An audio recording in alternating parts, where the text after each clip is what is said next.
예, 안녕하십니까. 안다TV 시청자 여러분. 뉴스핌의 김정태 기자입니다. 건설 부동산 정책의 오피니언 리더와 시장 전문가를 모시고 말씀을 나누는 자리를 마련하기 위해 김정태의 책 부동산 TV 채널을 신설했습니다. 오늘 그 첫 방송에 초대석 손님으로는 우리 김연아 전 의원님을 모셨습니다. 안녕하세요. 네, 김연아 안녕하십니까. 의원님. 네.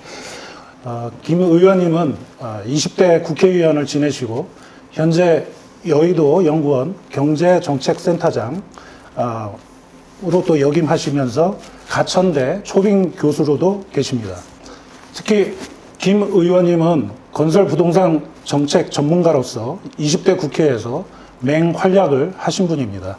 김 의원님, 요즘 어떻게 지내고 계십니까? 네, 요즘도 바쁘게 지내고 있습니다.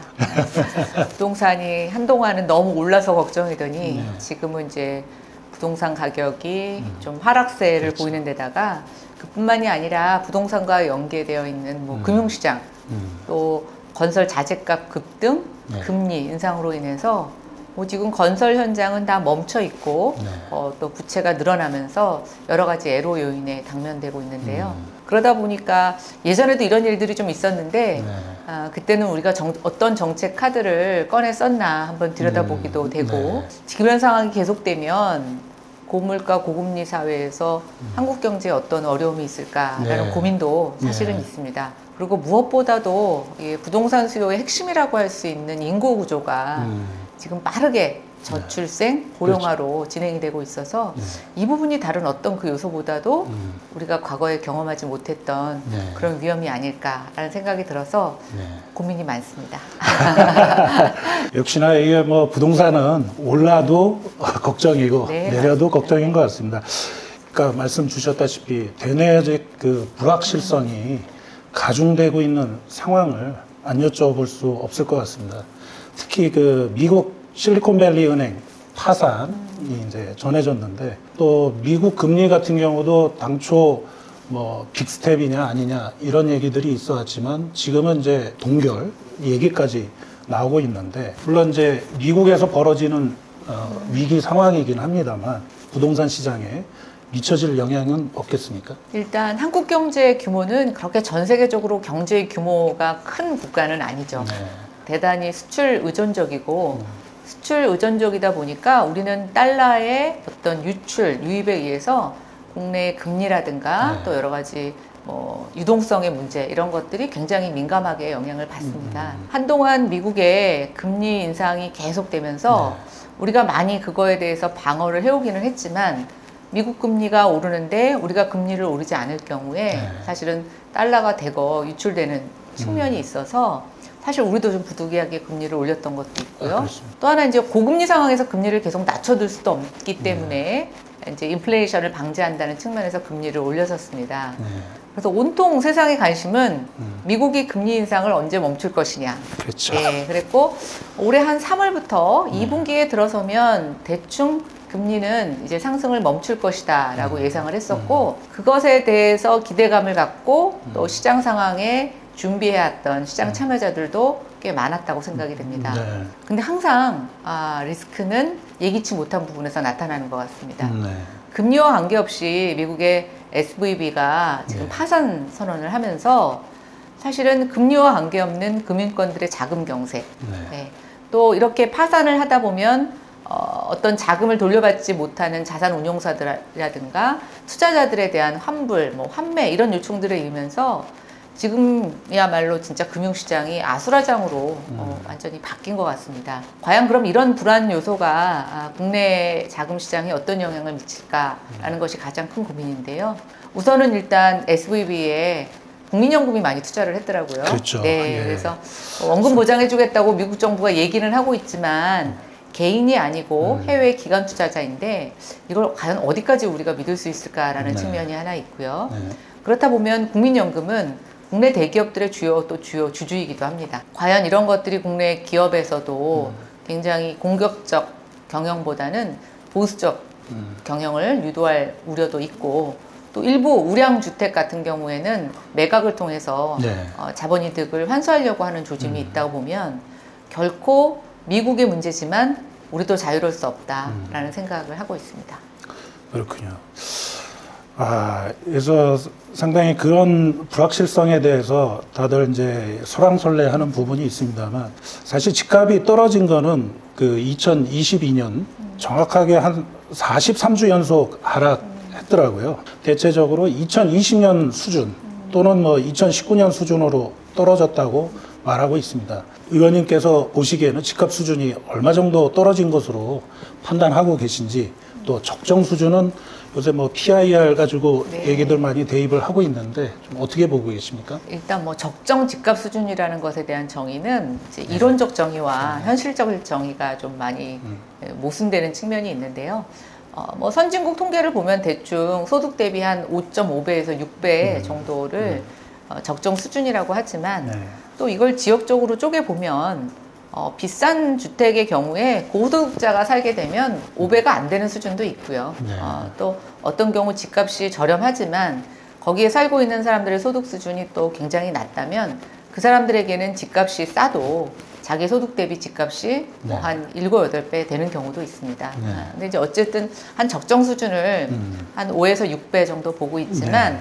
이건 이론적인 우리가 추구하는 어떤 가치 개념의 수준이지 네. 이걸 꼭 달성한다 이러기는 쉽지는 않은 것 같아요. 근데 이제 문제는 그동안 특히 주요 선진국들의 대도시에 있어서는 PIR이 굉장히 높았습니다. 네.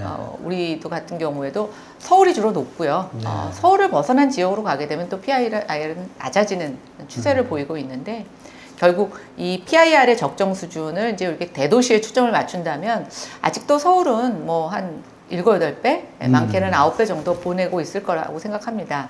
집값도 떨어졌는데요. 네. 가계소득도 동시에 떨어졌거든요. 그렇죠. 네. 네. 그게 이제 내 집 마련하는데 네. 상당히 부담으로 느껴지는 것 같습니다. 예전보다는 떨어져 있지만 바닥에서는 조금 올라와 있다. 이제 근데 이 부분은 결국은 다시 떨어질 것이다. 그래서 계단식 하락 또는 이제 요새 주식 시장 용어를 많이 대입을 하는 또 용어를 쓰더라고요. 데드캣 바운스라는 말을 많이 쓰고 있는데, 우리 의원님은 어느 쪽으로 보고 계신가요? 그러니까 우리가 왜 코끼리 더듬기라는 얘기를 네. 하죠. 네. 부동산 시장도 실체를 전부 다 알 수 있는 사람은 없습니다. 어떤 시각에서 어떤 관점에서 보느냐에 따라서 다 달라질 수가 있는데, 이제 최근에 부동산 시장을 분석하시는 분들 중에 증권 쪽에 계시는 분들이 많다 보니까 자꾸만 주식 용어가 부동산에 들어오는 것 같습니다. 네.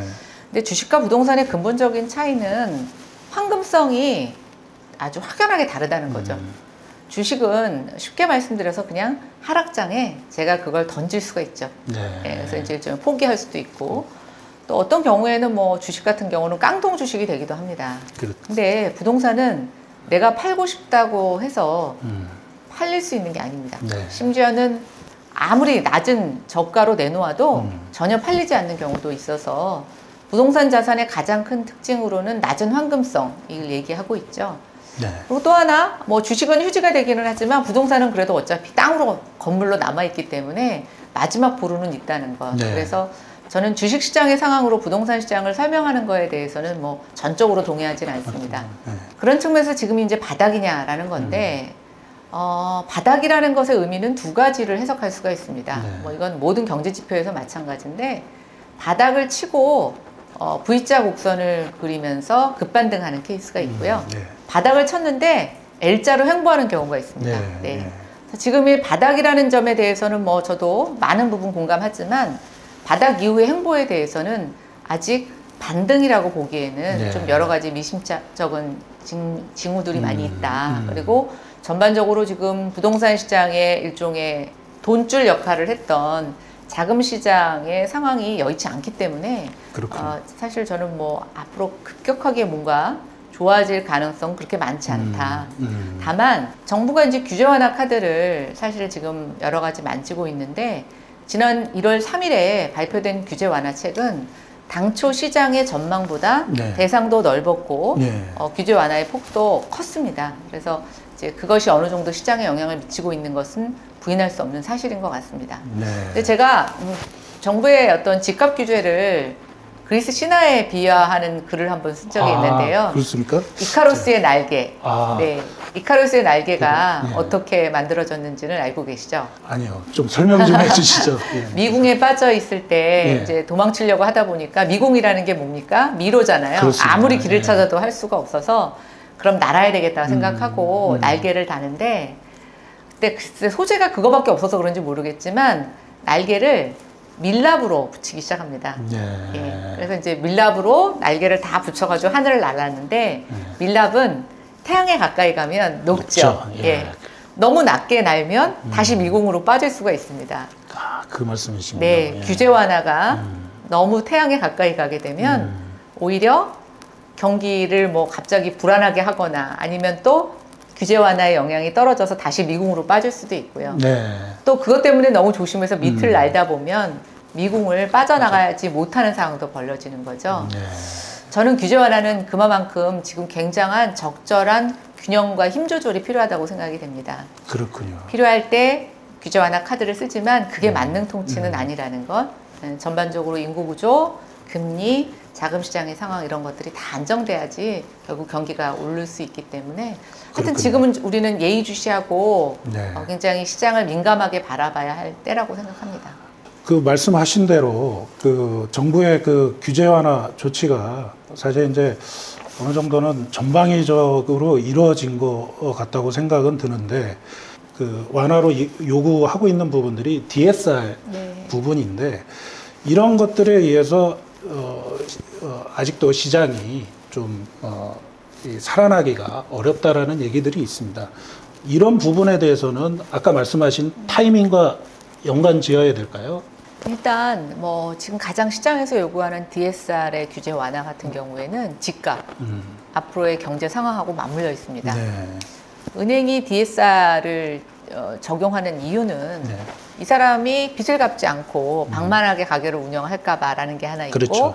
두 번째는 집값이 떨어지기 전에 부지런히 대출을 상환해라 라고 네. 하는 두 가지 측면이 있습니다. 결국 금융기관의 건전성을 위해서 하는 거죠.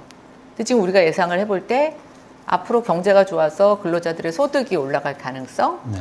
집값이 다시 올라갈 가능성 두 가지 보면 아직도 확실하지 못하죠. 그렇죠. 예.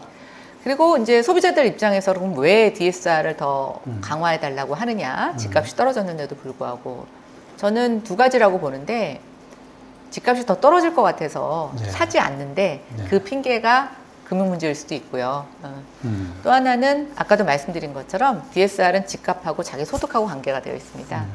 집값도 떨어졌는데 자기 소득도 낮아진 거죠. 그렇죠. 그러니까 정부의 규제 완화가 결국은 등급만 낮아진 거지 결코 이용하는 금융 소비자 입장에서는 달라진 게 없을 수 있다는 네. 그런 측면도 반영될 수 있을 것 같아서 네. 모르겠습니다. 이 악순환을 어디서부터 어떻게 끊어야 될지 모르겠지만 네. 제일 중요한 건 지금 워낙 전세 가격이 많이 떨어졌기 때문에 네. 솔직히 말씀드리자면 내 집 마련을 하려던 많은 사람들이 전세로 좀 눌러앉는 그런 게 많이 있습니다. 예, 그래서 이제 지금 집을 사려고 했던 사람들은 뭐 그동안 못 샀던 집을 좀 넓혀가고 싶은 사람들, 집을 교체하고 싶은 사람들 중심으로 있다 보니 대출 규제 9억 원이라는 허들이 조금 장애물로 작용할 수 있을 거라는 생각이 들고 정말 내 집 마련을 원했던 무주택자의 경우에는 집값 상승에 대한 기대감이 없이 지금 이런 고금리 상황에서 선뜻 내 집을 마련할 수 있는 사람은 그렇게 많지 않다고 봅니다. 이 부동산 시장이 이 정상화가 되려면은 또 여러 가지 이 정부 정책도 있어야 되고 또 시장의 어떤 기능들이 작동을 해야 되긴 하겠습니다만 우리 또 전문가로서 의원님이 좀 뭐 정부도 좋고요 아니면은 또 이런 전반적인 정상화를 위해서 그 뭔가 좀 제언을 주실 수 있는 부분이 있으면은 아이디어를 주시죠. 네. 부동산과 국내 경기 저는 맞물려 있다고 봅니다. 네. 그래서 이제 이런 것들이 정상화되기 위해서 가장 시급한 건 부동산 시장에 참여하는 참여 주체들의 심리인 것 같아요. 네. 결국 심리라는 건 경제가 좋아질 거라는 것, 내 소득이 올라갈 거라는 것, 그래서 내가 내 집 마련을 할 수 있는 자신감이 있다는 게 뒷받침되지 않으면 저는 집값이 떨어지면 떨어질수록 더 많은 사람들이 내 집 마련을 포기할 겁니다. 아, 오히려요. 네. 예. 근데 저는 뭐 그게 꼭 나쁘다고 생각하지도 않아요. 우리가 골라서 살 수 있는 임대주택이 풍부하다면 굳이 집을 그렇죠. 갖고 있을 필요도 네. 없죠. 그러면 결국 이런 심리들이 어떻게 작용하느냐에 따라서 관련 산업의 대응도 달라진다고 생각합니다. 네. 정말 양질의 임대주택을 공급하는 사업이 지금부터 필요할 수도 있고요. 네. 또 하나는 내 집을 마련하고 싶은 사람들에게 좀 더 원활한 금융 공급을 해주는 것도 필요하다고 생각이 됩니다.